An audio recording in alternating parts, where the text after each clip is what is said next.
총선 때마다 대권 주자 간 빅매치가 벌어진 정치 1번지 종로.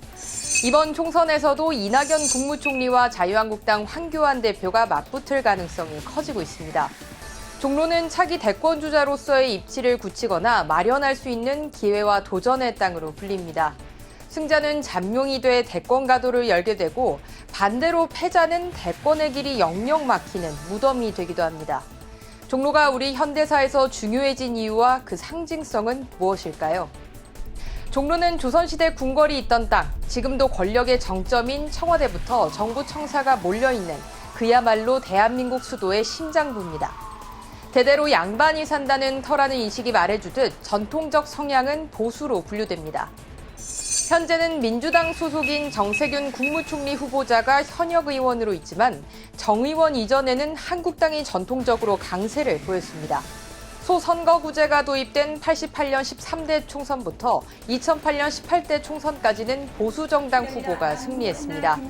이 기간 국민회의 노무현 후보가 98년 금배지를 달긴 했지만 총선이 아닌 보궐선거였습니다.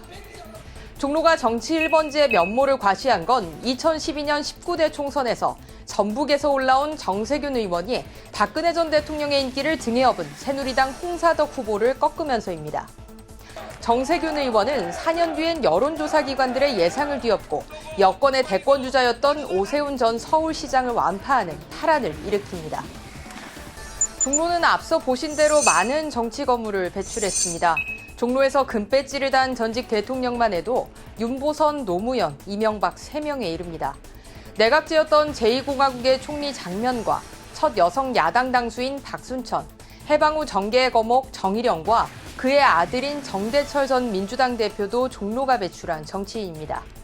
하지만 패자에겐 헤어나기 힘든 수렁이 됐습니다.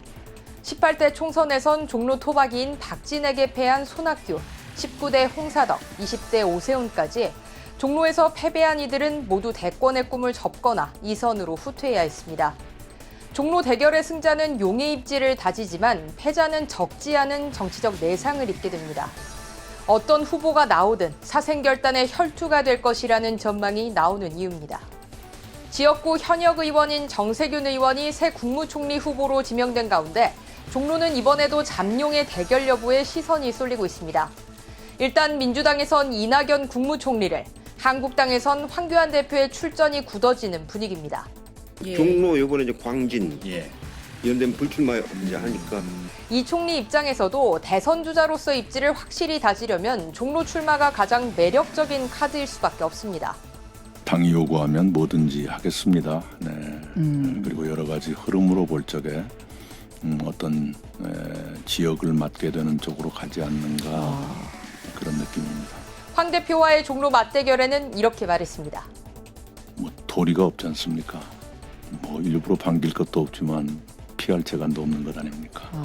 한국당 내에서는 수도권 험지 출마를 선언한 황 대표가 어디를 택할지를 두고 설왕설래가 이어지고 있는데요.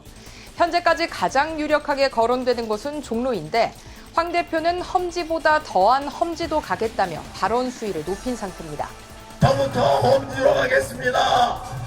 우리 당에 떠있는 모든 의원들, 모든 동지들이 험지로 가서 죽어서 살아나는 이 기적을 만들어내겠습니다, 여러분.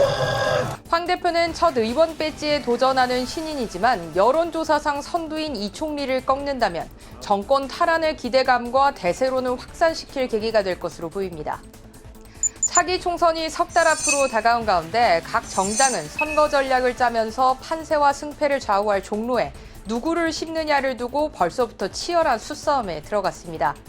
이제 이낙연, 황교안 두 사람 앞에는 종로로 출마해 명실상부한 유력 대선 후보로 부상할지 아니면 정면 대결을 피해 다른 지역구로 출마할지 그것도 아니면 안전한 비례대표로 갈지 여러 선택지가 놓여 있습니다. 한 가지 분명한 것은 맞대결이 성사돼 패하는 사람은 미래를 기약하기 어렵다는 점입니다. 지금까지 여의도 풍향계였습니다.